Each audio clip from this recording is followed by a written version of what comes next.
नमस्कार, मैं राकेश कुमार finalpost.in पर आपका स्वागत है। दोस्तों, अगर मैं आपसे यह पूछूं कि धीरू भाई अंबानी का पूर्वी चंपारण मोतिहारी से क्या रिश्ता है, तो आप क्या जवाब देंगे? आपका जो भी जवाब हो, लेकिन मैं कहूंगा कि धीरू भाई अंबानी का पूर्वी चंपारण मोतिहारी से बहुत ही गहरा रिश्ता है। तो क्या है वो रिश्ता? आइए finalpost.in के इस एक्सक्लूसिव रिपोर्ट में हम जानने की कोशिश करते हैं। मित्रों, अभी हम हैं बिहार के पूर्वी चंपारण जिले में। पूर्वी चंपारण का ये जिला मुख्यालय है मोतिहारी, और मोतिहारी के ही स्टेशन रोड में स्थित है गांधी संग्रहालय सह पुस्तकालय। अभी हम गांधी स्मारक, जो ये शांति स्तंभ है, हम यही खड़े हैं। और आपको जानकर आश्चर्य होगा कि यह इतना महत्वपूर्ण स्थल होते हुए भी कहीं न कहीं उपेक्षा का शिकार रहा है। ये वही स्थल है जहां गांधी जी ने भारत में अंग्रेज़ों के खिलाफ सत्याग्रह की शुरुआत की थी। यहीं सत्याग्रह की नींव पड़ी थी गांधी जी द्वारा। और यही वह स्थल है जहां गांधी जी को पहली बार जब ज़िले से बाहर करने की बात हुई थी, उस समय एसडीओ, तत्कालीन एसडीओ, अंग्रेज़ एसडीओ हुआ करते थे हैकॉक, WB हैकॉक। उसी समय गांधी जी ने एक ऐतिहासिक बयान उनके डॉक में खड़े होकर दिया था। ये वही स्थल है और इसका संबंध बड़े परिप्रेक्ष्य में है, लेकिन कहीं ना कहीं इसे सीमित किया जाता रहा है। आइए इसमें और भी चीज़ दिखाएं। यहाँ पे एक मूर्ति है गांधी जी की काठियावाड़ी ड्रेस में, जो भारत के कहीं दूसरे जगह आपको नहीं मिलेगा। आइए हम चलते हैं और देखते हैं कि आखिर क्या है। और एक चीज़ और मैं बताना चाहूँगा, आज हम लोग उस पर भी बात करेंगे कि इस चंपारण का, इस गांधी स्मारक का देश के सबसे बड़े व्यावसायिक घराने से एक संबंध है। आखिर वो क्या संबंध है और कैसे अंबानी कनेक्शन, सबसे बड़ा परिवार जो अंबानी है, अंबानी कनेक्शन चंपारण से क्या है, इस पर हम बात करेंगे और इसका खुलासा करेंगे कि आखिर वो कौन सी चीज़ थी जिससे चंपारण को अंबानी से जोड़ा गया है। तो आइए, ये वही मूर्ति है, काठियावाड़ी ड्रेस में गांधी जी की मूर्ति। और इसी ड्रेस में, इसी परिधान में गांधी जी चंपारण आए थे। इसको यहाँ लगाने का तात्पर्य ये था कि यहाँ की युवा पीढ़ी और यहाँ के लोग जाने कि गांधी जी यहाँ आए कैसे थे। और आपको जान के आश्चर्य होगा कि पूरे भारत में इस परिधान में गांधी जी का ये अकेली प्रतिमा है जो काठियावाड़ी ड्रेस में आपको यहाँ नज़र आती है। और उसके पीछे जो उद्देश्य था, मैंने बताया कि आने वाली पीढ़ी ये जाने, चूँकि गांधी जी का हर जगह जो आपको चित्र मिलेगा वो मिलेगा धोती में, तो इसलिए वो इसको किया गया है। और यही वो मूर्ति है जिससे भारत के सबसे मशहूर व्यावसायिक घराने का संबंध है।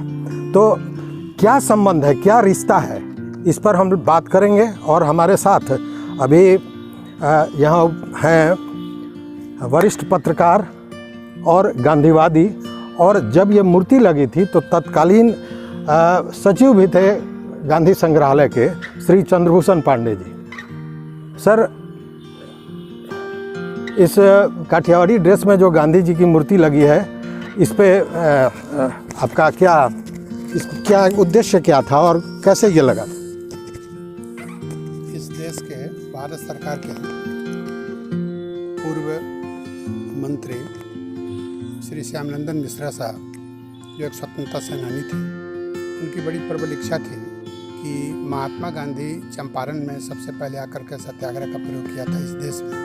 तो चंपारण जब 1917 में वो आए थे तो उनका पहनावा क्या था और किन कपड़ों में वो आए थे।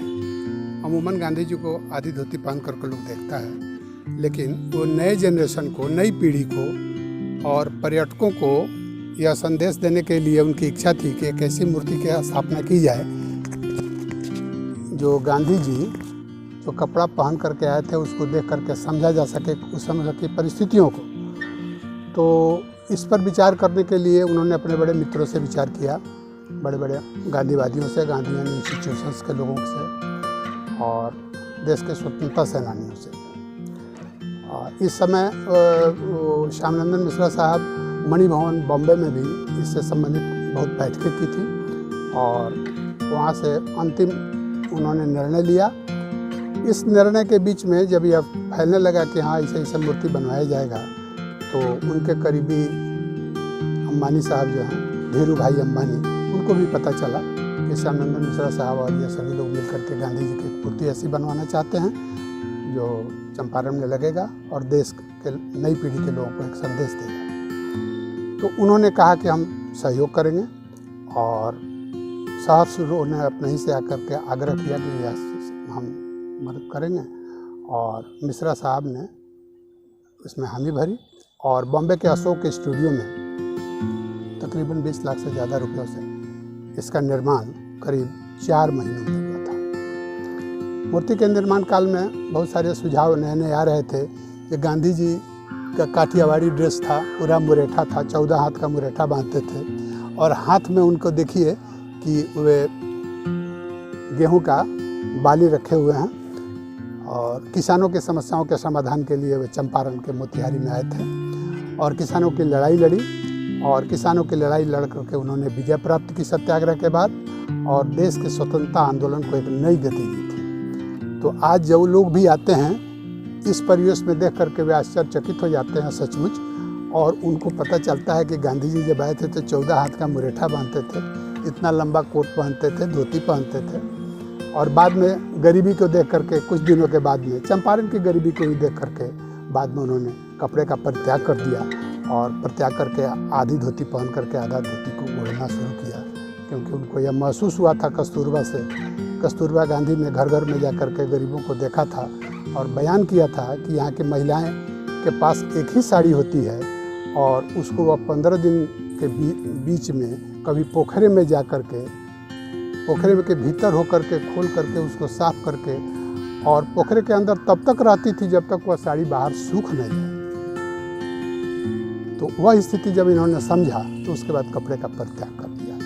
इसी स्मरण के लिए, नई पीढ़ी को संदेश देने के लिए इस मूर्ति का निर्माण श्री श्यामनंदन मिश्रा जी ने यहाँ कराया था और उस समय मैं गांधी स्मारक का सचिव था, तो मेरे ही द्वारा ये इसकी स्थापना की गई थी और इसका देश को समर्पण गांधी जी के पोता जो पश्चिम बंगाल के राज्यपाल जी थे, उन्होंने श्री गोपाल कृष्ण गांधी जी ने इसका देश को समर्पित किया था 2006 में।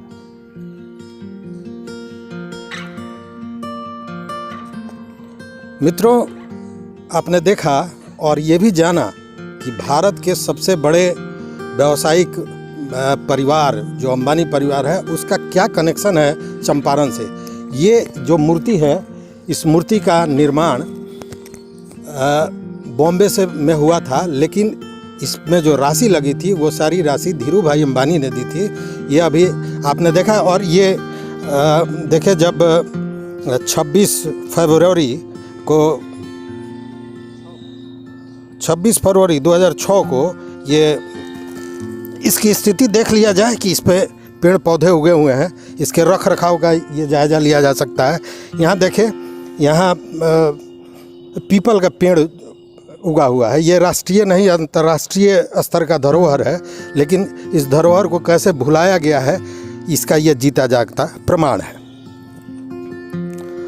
और हम इसमें कुछ और जानना चाहेंगे, चूँकि जब इस मूर्ति को यहाँ लगाया गया था तो उस समय श्री पांडे जी इसके सचिव थे। तो मैं एक बात जानना चाहूँगा कि ये उस समय बना था, उस समय उसकी क्या स्थिति थी और आज क्या स्थिति है और इसका कारण क्या है? जिस समय इस मूर्ति का निर्माण हुआ था उस समय लगा कि इसके सुंदरीकरण किया जाएगा और पर्यटकों को आकर्षित किया जाएगा या गांधीवादी संस्थाओं के लोगों को भी यहाँ पर आने के लिए बुलाया जाएगा, दिखाया जाएगा। लेकिन इसके राष्ट्र को समर्पित करने के बाद यह घोर उपेक्षा का शिकार हुआ और आज आप देख रहे हैं कि इसका जो प्लेटफॉर्म है वो सब पर पानी जम रहा है। अब इतने टूट भी गया है। ये इतने ही दिन में 14 साल में अभी टूटने लगा है।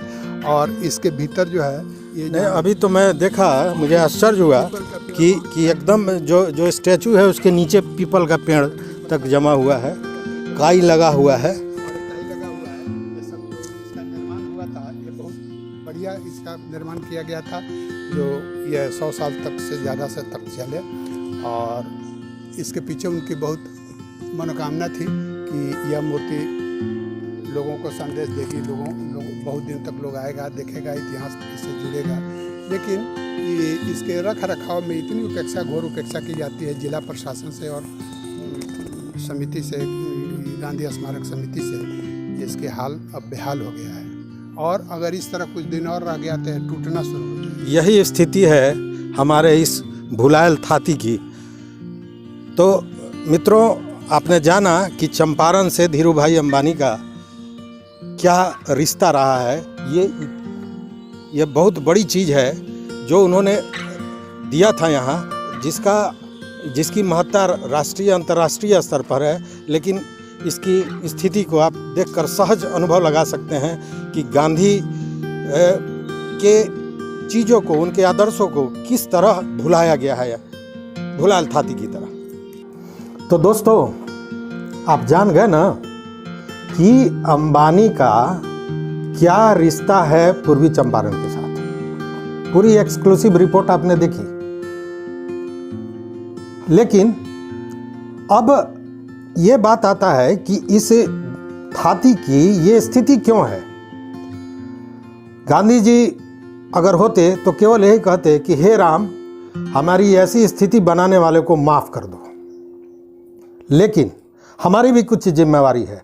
अंबानी और चंपारण के इस रिश्ते को हम कैसे और प्रगाढ़ और बेहतर बना सकते हैं, और इसमें आपके सहयोग की बहुत आवश्यकता होगी।